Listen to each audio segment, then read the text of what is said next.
CBS Radio Mystery Theater presents...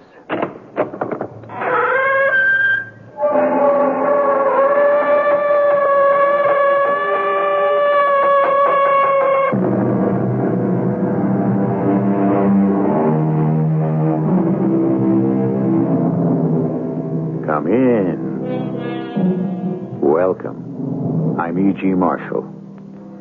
On October 24, 1929, an earthquake rocked the foundations of Wall Street.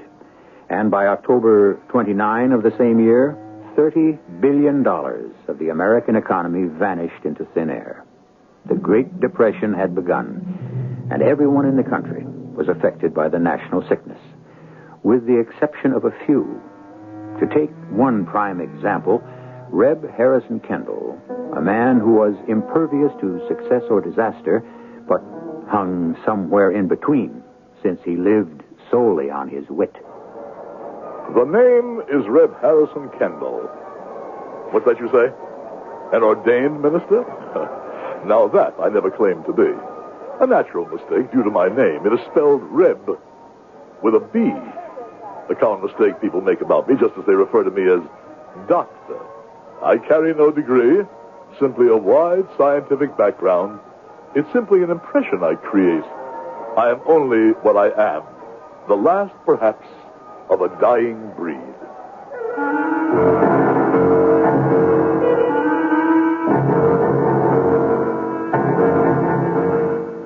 Our mystery drama, This Breed is Doomed, was written especially for the Mystery Theater by Ian Martin and stars Howard Da Silva. It is sponsored in part by X-Lax and Buick Motor Division. I'll be back shortly with Act One.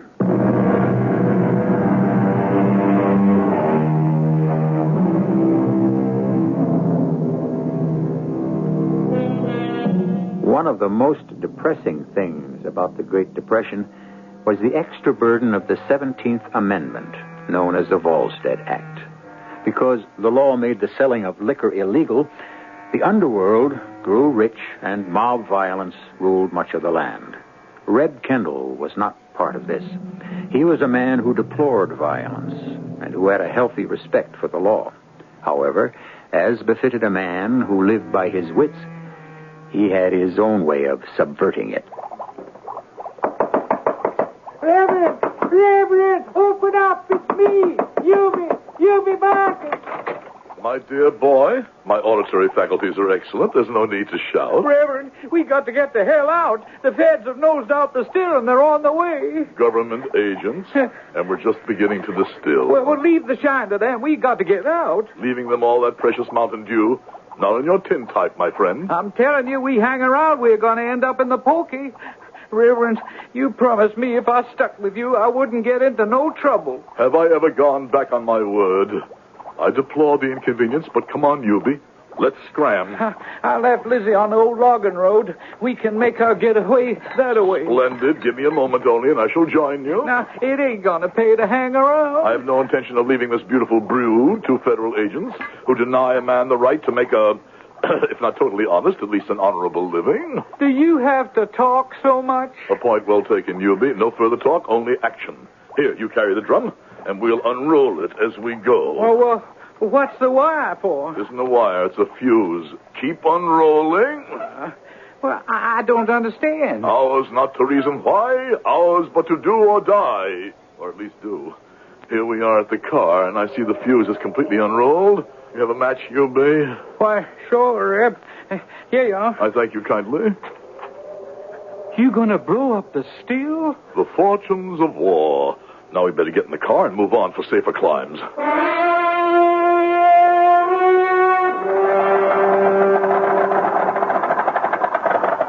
What are you stopping for? Just for a moment here on the ridge to say a long farewell.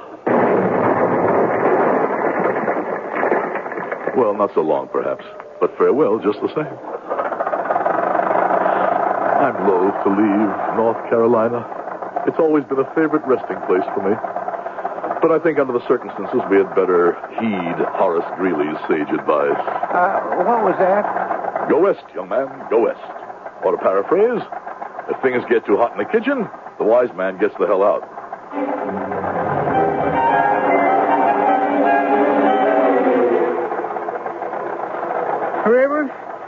headed for? Who knows? Where fate or the dame with a cornucopia may direct us. What dame? Lady Luck, my friend. The bountiful and the beautiful. For the present, let us abandon ourselves to the lure of the open road, the summons to high adventure, the challenge of the unknown. Well, just forgetting the unknown, Reverend. We got enough known challenges to knock us for a loop. Such as? We're practically out of gas, and this old Model T is out of style. She's on her last legs. When Lizzie fails to stand the test of time, then maybe I will despair. But there's life in the old girl yet. Oh, ye of little faith, onward and ever upward. In the bright lexicon of the youthful heart, there is no such word as fail. No such word as fail. I'm sorry, Harrison. I honestly am, but it just wouldn't work for us. But, Sarah, I mean, everyone has always known about us. They expect us to be married. You can't back out on me. Oh, you don't want marriage, Reb. It would tie you down. You don't want to share and settle here in Hiram's Corners with me and have babies and love and a long, slow, lovely future. Oh, I don't mean to say you're selfish, except, well, that's plain what you are. You don't want to adjust yourself to living. You want it to make it adjust itself to you. That's the longest speech I ever heard you make. Oh, well, you don't know how many hours I've agonized and practiced to make it to you. But why? Because you don't really want to marry me. That isn't true. You don't want to marry anyone, really, until you've proved yourself out. But I can't wait for that. So, I'm marrying Ben Hall. You mean you love him better than you do me? Oh, I love him different, is all I can say. But I do love you. I always have. And if any time at all I can help you, please ask me to. Any way I can. I will.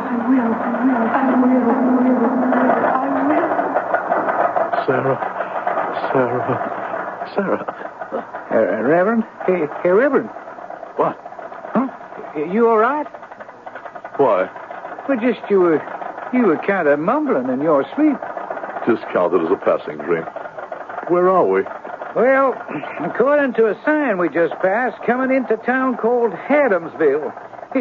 Population 8,800. Ah, excellent. How much stock do we have? Oh, one full case and a few out of a broken one. I don't know how many. I shall have to be at my very best to build ourselves a stake. You have any money, Yubi? Well, sir, I got $2 and change. You're somewhat more well endowed than I. We're going to definitely have to make a score in Haddonsville, in spite of my lapse in grammar and the split infinitive. Reverend, could I say something? I should hope between us we can always be frank. Well, Sir Reverend, it's just... I've had it. I ain't in your league. I never have been. But you and me, and I guess the whole country, are whipping dead horses. We ain't going nowhere like we are, so I want to cut out on my own. You desert a sinking ship? No, sir. It's just I can't take this kind of life. I can always go home and go on the breadline. I wouldn't be much worse off. And at least I wouldn't have no sheriff or the police on my tail. My boy, if you must go home, you need a small stake. You ain't kidding. We're running out of gas to take us where we're trying to go. Where? Adamsville, if we make it. We must trust in the Lord and my pension for good luck to see that we do.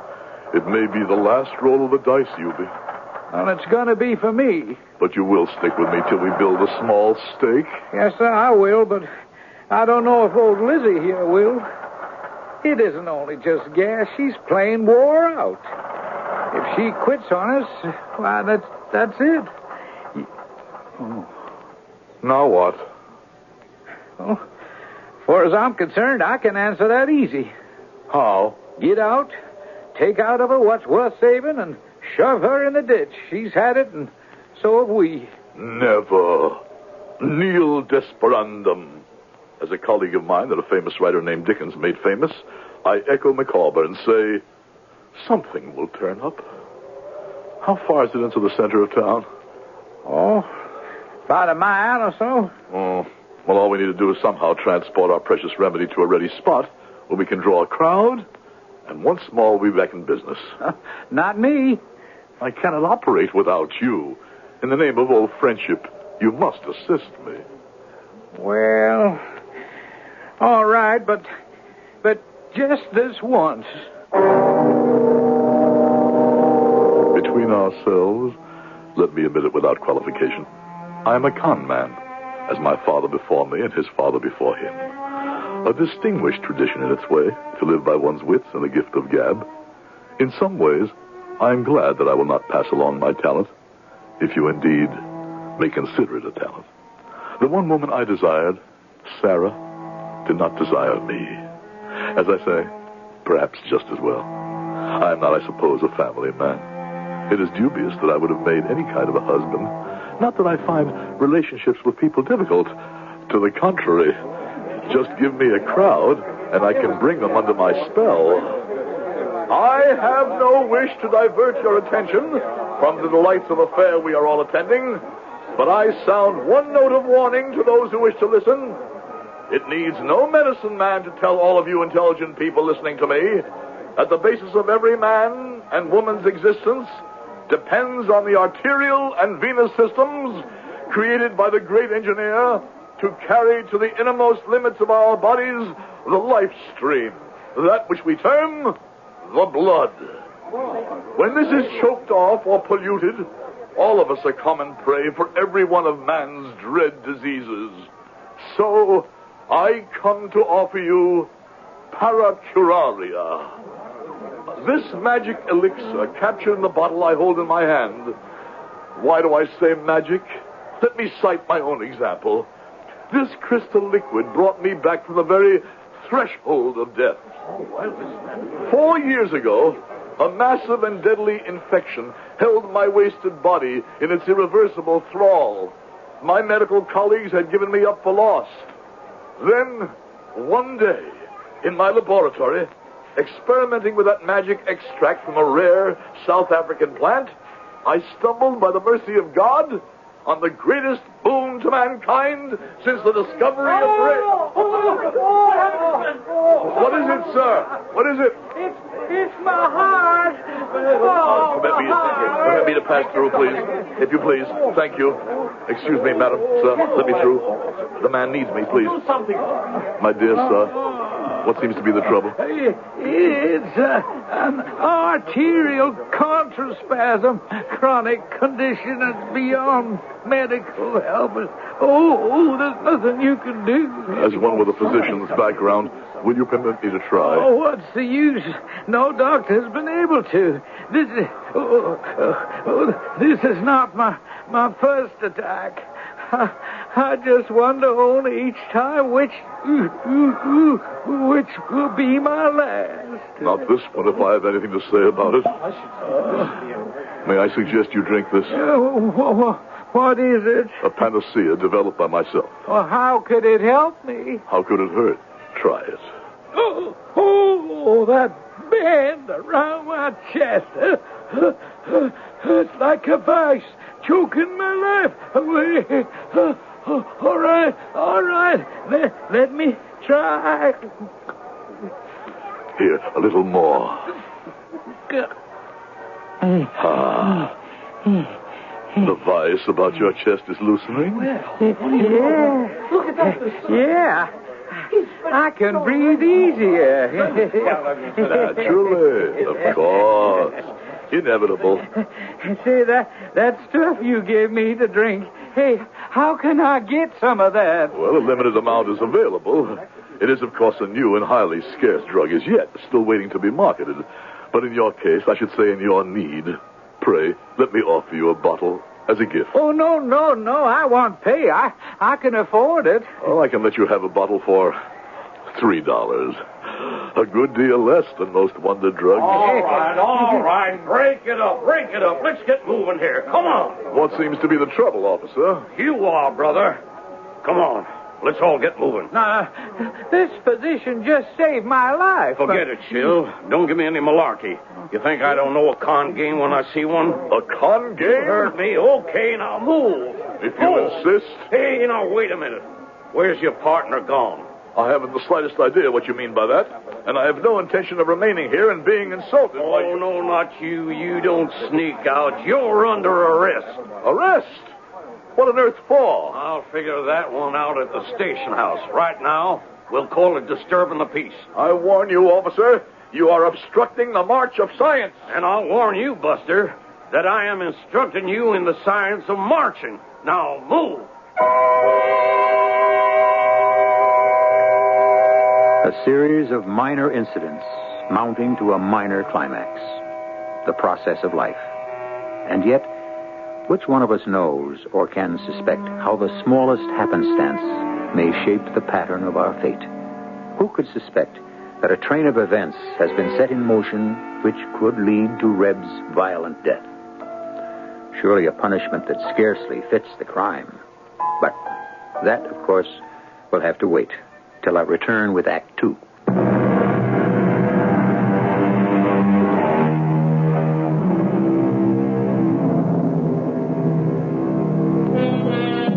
Hard times, those Depression years, and no American who lived through them will ever forget them. Selling pencils or apples was little solution since the competition was so thick, a man couldn't find a corner to himself. Defeat was the norm. Men simply gave up hoping or trying, except as irrepressible an individual as Reb Kendall, who could manage the loss of anything, face, liberty, capital, but who was never at a loss for words. And neither this good officer nor yourself, Sergeant, seems to recognize that I am not philanderer, but philanthropist. Not charlatan, but Samaritan. My mission in life is to do good. Turn it off, Mac. I'm drowning already. Why is it, Cooperman, every time I'm on the desk, I collect all the cons, kooks, drifters, and deadbeats? I resent the tenor of your remarks, Sergeant. Will you button up, Buster, before I book you? You cannot book me. I stand on my rights under the Fourth Amendment as a private citizen. Look, all you are is a public menace. I'd drop you right in a pokey if it wasn't standing room only already. On what charge, pray? Well, vagrancy would do for openers. Vagrancy? You know you ain't got a red cent to your name. A temporary embarrassment. My cash reserve happens at the moment to be tied up in my inventory. Had you given me the opportunity to distribute my panacea... You mean to bilk the public. I dislike that word, bilk. Would you prefer milk? My dear Sergeant, you totally misunderstand my motives. Believe me, altruism is my middle name, and I pride myself on the ability... Cooperman, will you? I got the lumbago to begin with, and it's killing me. He's all I need to finish me off. Okay, Bunko, let's float. If you insist. But may I suggest, as a man well-versed in the Hippocratesian art... The what? The mysteries of Galen, Mechnikov, and their great brothers, the art of healing, the practice of a physician... May I suggest that I could ease your problem? You will ease my problem by buttoning that lip and taking a powder. If you were to take one bottle of my miraculous paracuraria instead, it could dispel your miseries by the magic of modern science. For a nominal price of $3, you could throw off the galling yoke of unnecessary pain, and you could walk out of here... Copperman, will you run him outside and point him for the city limits? As for you, Dr. Reverend Indian Chief, or whatever you want to call yourself, if you're not out of my town within a half an hour, I will clap you in the can. But without funds, how can I travel? That's your problem. But half an hour... If you walk as fast as you talk, you'll make it. It's a small town. And take the sugar water or whatever it is with you, and the rest of your junk. Take the... Wait a minute. What's this? A pocket Bible. My daily reading. It will behoove you, good Sergeant, to peruse its lambent pages and allow its heavenly message to start the deep wellspring of the milk of human kindness flowing through your veins. Brother, all I got in my veins is blood, and you're bringing it right to the boil. Well, Hey, yes, Sergeant. Come on. Move it, Doc, or whatever you are. The title may be essentially a courtesy one, but I can say as a medical missionary, I am profoundly sorry for your superior, Officer Cooperman. Sure. I'll tell him when he's in a better mood. That stuff you got in the bottles there, is that any good for bunions? My dear boy, the pedis, as the ancient Romans referred to it, the foot, is at the root of all the problems of Homo sapiens. Who? The technical term we use for man himself. You see, he never was intended to walk erect.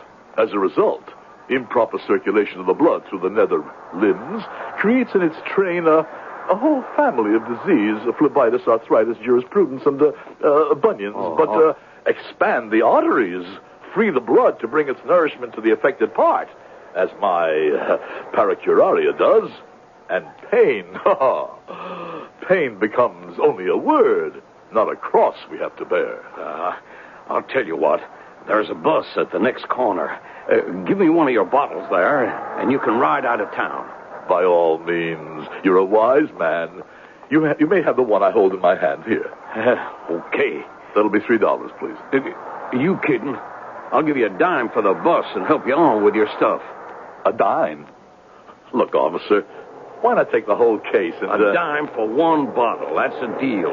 Take it or leave it. I'll take it. I'll also give you some advice. Free.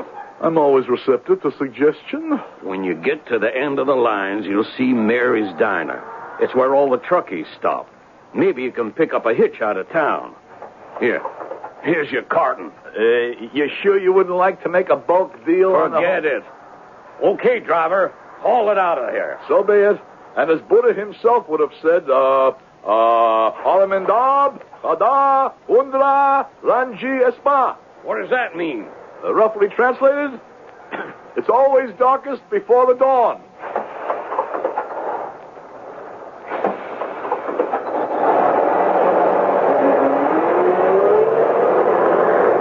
Brave words, my egotistical friend. But will they buy a brave new world? Is this the end of the line? Oh, Sarah. Sarah, why didn't I listen to you so long ago? Why didn't I settle for Hiram's Corners and peace and security? Because it wouldn't have worked, Rev. You were always what your real name is, a rebel. You couldn't stay in one place. You had to be on the go, to move on, out. I wouldn't if you had married me. Oh, yes, you would. And then how sorry we both would have been. Don't you ever miss me as I do you? Of course I do. In one corner of my heart.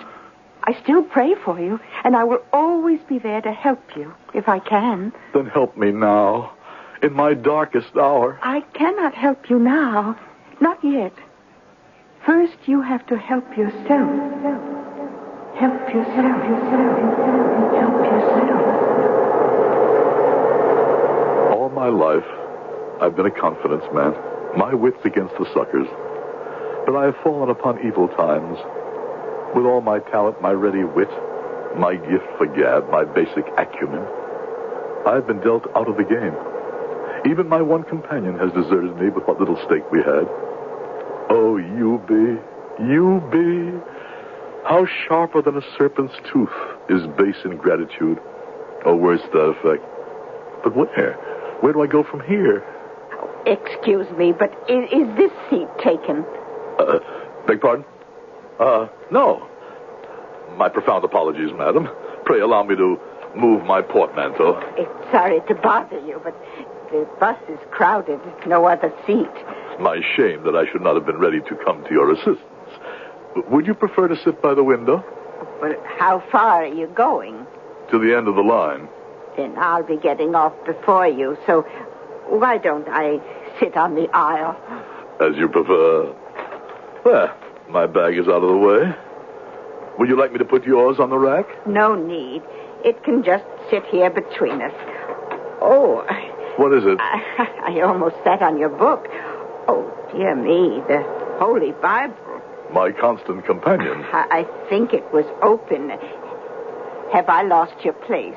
If you had, I could find it again with my eyes closed. Such a comfort, the Bible. You know it well. I should hope so. It is the core of my life. Where were you reading? The first epistle of Paul, chapter 13. I never tire of those words. When I was a child, I spake as a child. I thought as a child. I understood as a child. But when I was a man, I put away childish things. And now there abideth these three, faith, hope, and charity. Are you a minister? A missionary, to be more exact.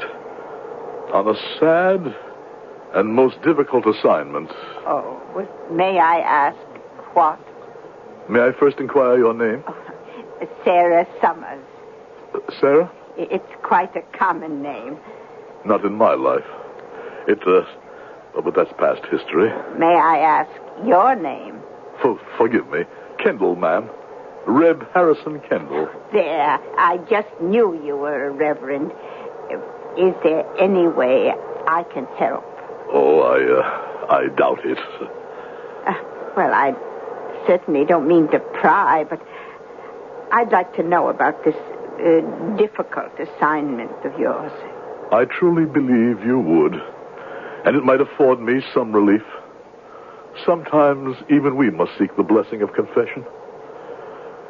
It all started some 10 years ago, when the charity society I am proud to represent was faced with a tragic and demanding problem, rooted as so many are in financial obligations, and the need to fight to bring the money to the deserving, the afflicted, and the distant. And the rebel government burned out your whole mission and hospital. Savagely and regrettably, yes. But there remains this one bright hope. With a change in government, it can be reestablished. But to do so will take funds, a great deal of money. Oh, you make me feel so guilty. You? I make you feel guilty? How? Because, would you believe it, right at this moment, I'm carrying $1,000 in my purse. Good heavens. What for? It's the last of my savings. The rumors are so scary. Many people think that even banks may close with this depression. So my husband and I determined we were going to make the last down payment on our house so that at least that was free and clear. $1,000? Oh, don't. Don't what? Don't say it that way. You make me feel so ashamed. All that money just for the two of us when so many others are starving. But every dollar in your bag you deserve. Surely we could spare some for a deserving cause. Oh, I wouldn't touch a penny of it. Oh, I'll take that as a sign that someone thinks you do. I want to contribute to your valiant cause. No need. There is no pressure. No, I want to, and I must. Will you accept $20 toward your crusade? $20? Don't try to stop me. I want you to have it. Now, I want no thanks. My duty, and my stop is coming. Oh, dear, all this rain. I've got to put my pocketbook away and gather all my packages. Allow me to help, please. Thanks. Now, here's the money. If you'll just hold my pocketbook while I gather my shopping bag. A pleasure. Mrs. Summers, where can I write to thank you? Oh, 15 Pleasant Drive, right here in town. Oh, hold it, driver. I'm getting off. Here's your pocketbook. Oh, thank you. You're sure you have everything? Oh, yes, thanks to you.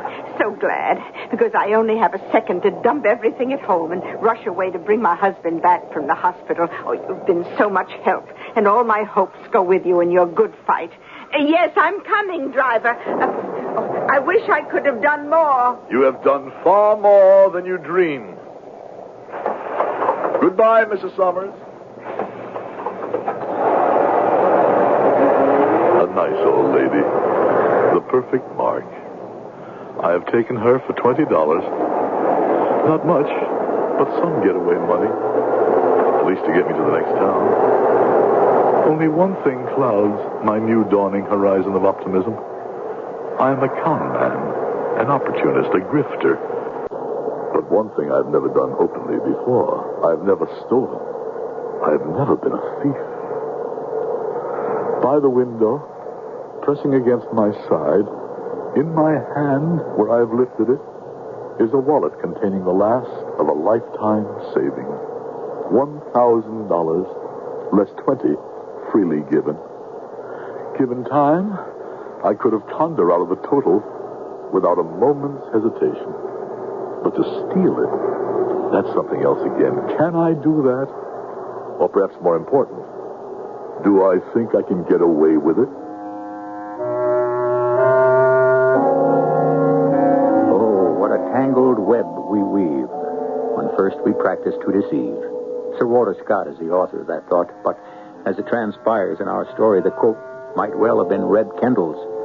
The complications are only beginning, and the irony of a special justice is still to catch up with him when I return with the conclusion of this tale and Act 3.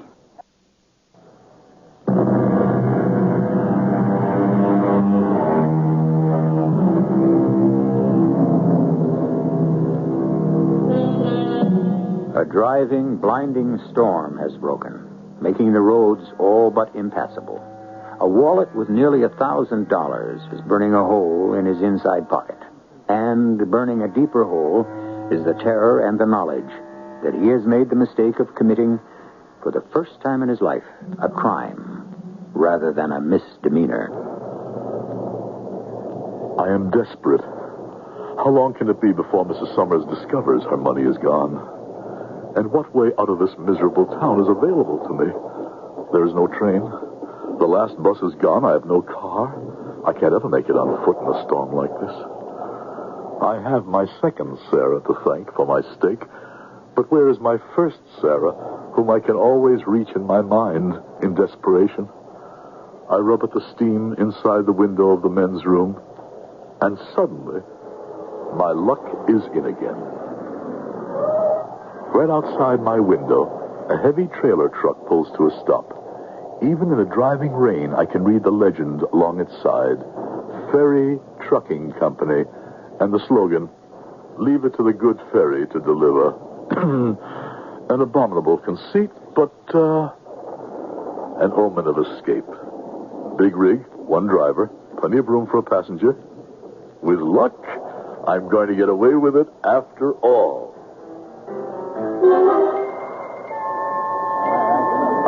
Black coffee, please. Easy on the sugar. And a slice of apple pie. Foul weather out, Yeah, you can say that again, Mac. Are you the driver with the interesting slogan? Any cracks about that, Mac? You bought yourself a knuckle sandwich. Oh, no offense, mate. Forget it. No I just offense. got a sore head tonight. I got to haul right through to the coast. I got no relief.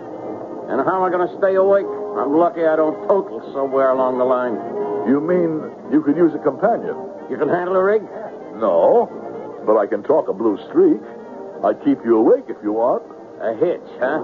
Well, there's no other transportation available. You're in on one condition. What? Think you can talk for 12 hours straight? Brother, you have picked the one man who is absolutely guaranteed to. So, I'll take a chance. You bought a ride. You got 5 minutes while I gas up and check out the rig. And let me warn you, you're going to have to hold your hat. We're going to be rolling, because I got time to make up. Oh, miss, you can cancel a pie. I won't have time for it. The die is cast, and I start my new career. From con man to thief in one easy move. And how easy it can be to make this score. Just 5 minutes more, and I'll be away clean. What's to stop me? Oh, there you are. Just the man I've been looking for. Officer Kupperman. I'm sure glad you didn't get away. I guess I never expected to, really. I want to make a little deal with you. A deal? I don't know what it is you got in them there bottles of yours, but it sure fixed up my bunions. So, you need a stake to get out of town. I want some long-term relief. That case of bottles you got, I'll offer you $10 for the lot. You got to be kidding. That's all you want? It's all I got, all I can afford. All you want is my elixir? What else? Just so it fixes up them bunions of mine. It will, my son, it will. Take them with my blessing. And believe in the mighty curative powers of paracuraria. Well, maybe I'm a sucker. But this way, we both get something out of it. Me, a cure, you, a stake. What do we got to lose? My kind of mark. The bottles contain water, a sugar substitute, and a reasonable amount of alcohol. Between that and the moving power of words, I sucker him into believing that relief for his aching feet is a cure. I feel a warm glow as I finger his $10 in my hands and think of 1,000 others in my inside pocket. But thinking of my ill-gotten money, my conscience troubles me. I have committed an unpardonable sin. I have 30 honest dollars, by my standard. 10 con from Officer Kupperman and 20 from Mrs. Summers. Honest, well, let's say 30 I don't need to feel uneasy about. The other 980, now that's a different matter. They will put me on the lam for the rest of my life. Are they worth it? This is the moment of decision, and I have few moments left. Where do I seek help to make up my mind? Don't do it, Reb. Return that money. How can I? A man of your accomplishments, there's a way, and you will find it. Must I?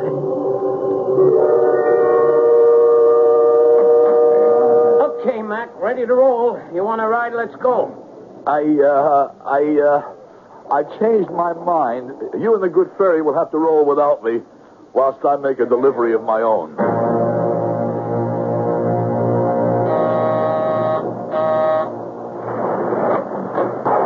Yes?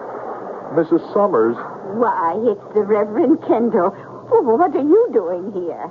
throwing myself on your mercy. Well, I wouldn't want you to do that in all this rain. Oh, please, come in. Thank you. What do you mean, throw yourself on my mercy?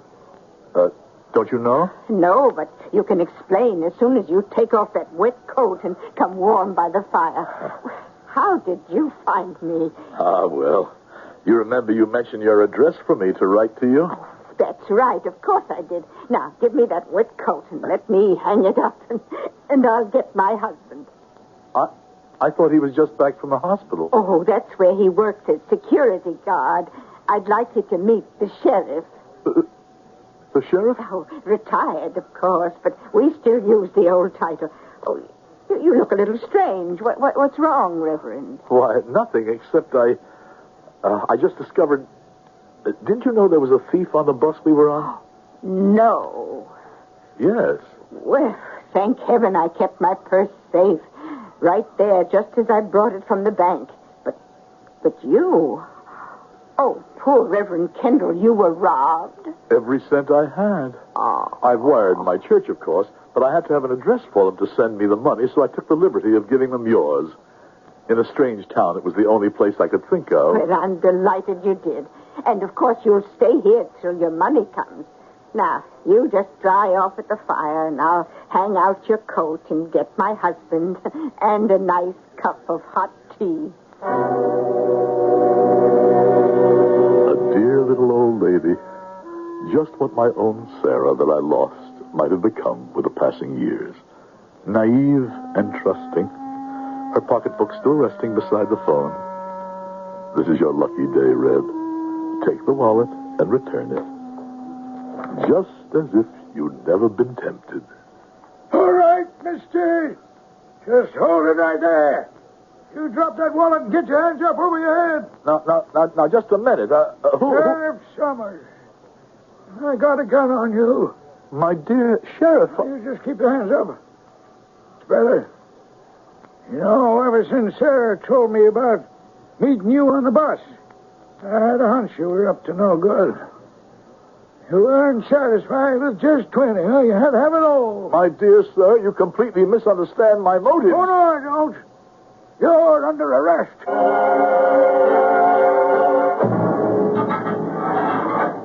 Okay, Grifter, chow time. I should have known you would end up a guest of the city. Sergeant, will no one listen to me? I wasn't taking the money. I was only trying to return it. Sure you were. What do you take me for, another sucker? Oh, no. After a lifetime of bilking them, I turned up the classic one myself. Who says honesty pays? Well, you ought to have given it a whirl just once. I did. Look where it got me. I'm sorry, Reb. You ought to be. Are you sure? You promised to help me. Wait until you're certain it's a promise I didn't keep. What'd you say? Nothing. I was just talking to myself.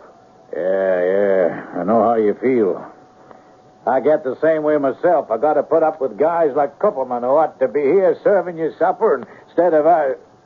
Kupperman, where the Sam Hill have you been? Multiple accident on the highway. Big trailer job, jackknifed at the Devil's Elbow. Driver was killed, crushed like a walnut. Yeah? Anyone else in that truck? Nope. Good thing, too. We'd had another death. What's the Rev doing here? Well, he tried to heist $1,000 from Sheriff Summers' wife. Can you figure a sucker play like that? Now we gotta jail him. It might not be a bad bargain. That wouldn't have been a ferry truck that crashed. Why, you named it. One time the good ferry didn't deliver.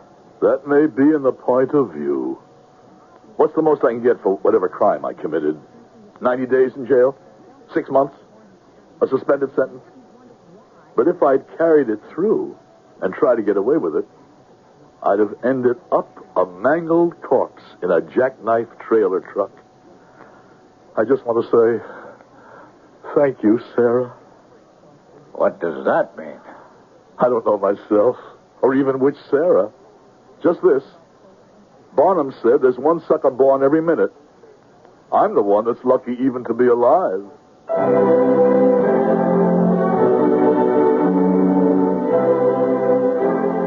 Harrison Kendall received a 6-month suspended sentence, and history doesn't record what happened to him after that.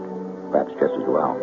He was one of a vanishing breed, and one can suppose that time itself caught up with him just as surely as events.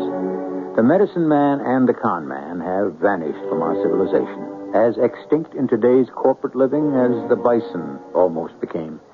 I'll be back shortly.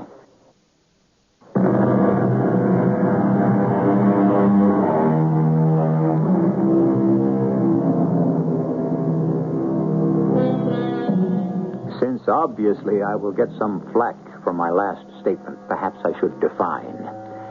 The spieler, the bunco artist, are in a sense a vanishing breed. It can be argued that in all communication fields, in the political arena, they are as alive as ever, with one difference. Today, they do not seek the individual. The contact is indirect. It is mass appeal. Men like Harrison Kendall are one with the indigenous population of our country. Individuals, a breed of men that a plastic society seems determined to wipe out. Our cast included Howard Da Silva, Bronner Rayburn, Ian Martin, and Gilbert Mack. The entire production was under the direction of Hyman Brown.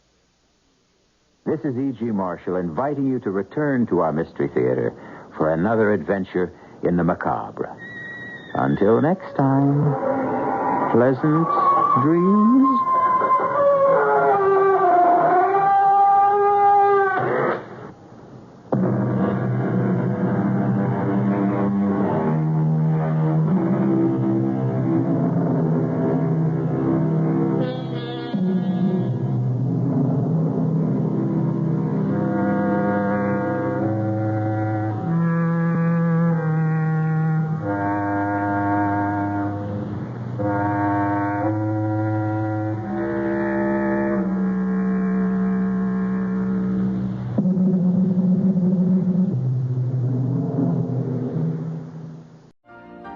You've been listening to the OTR Gold Network.